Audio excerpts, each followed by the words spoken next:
Hello and welcome to the Knights Templar Church. My name is Reverend Steve Chriscole, and this is Principles for Ministry. And today's number one is called Live for Christ, Not for Self. So let's get started with this. If you're involved in any kind of ministry, then this series of short videos is for you. What I'd like to do today, and all the way through really, is to give you the benefit of what I've learned about the important ways of conducting ourselves as we represent Christ in the things we do for Him. So let's get started. For a moment, what I'd like to do is I want to compare what we do in ministry to secular work, just for a second. Okay? Now, when you go for an interview for a job, then you're expected to have certain personal qualities.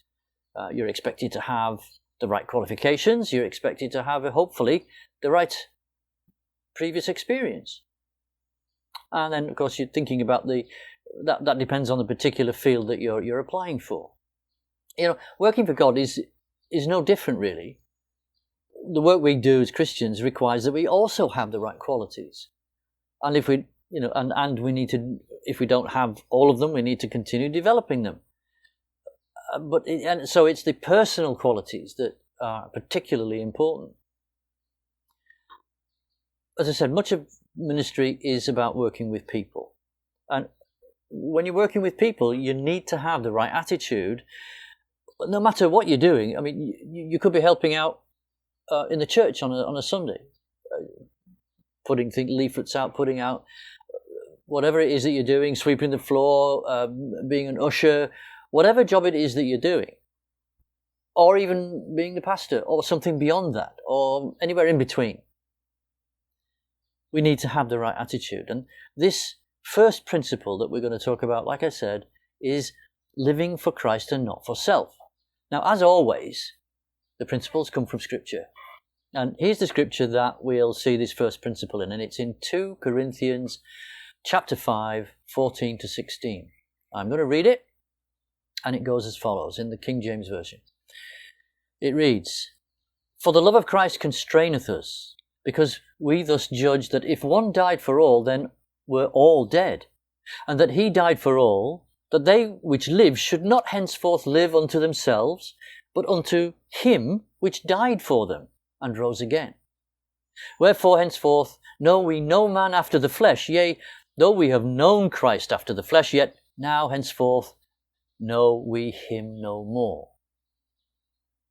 So the key verse in that is verse 15 for me. Christ died for us all. And if we confess that we believe on him who rose from the grave, then, well, our lives must be dedicated to him only. So before we became servants of God, or children of God if you prefer, well, we only served our own interests. But now, as Christians, we have to lay aside our own wants and desires and focus completely on God. See, Jesus makes that quite plain, and to see that, you'll need to look at the book of Luke, chapter 16, verse 13. And that reads as follows: "No servant can serve two masters, for either he will hate the one and love the other, or else he will hold to the one and despise the other. Ye cannot serve God and mammon." So, as ministers of Christ, we must focus our attention solely on the calling that God has given us.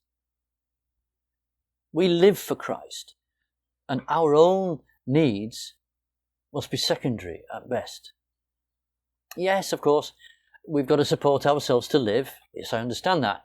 And for some, that might mean taking a secular job, or a part-time job, or even a full-time job. For others, it might mean relying on donations and support of your fellowship.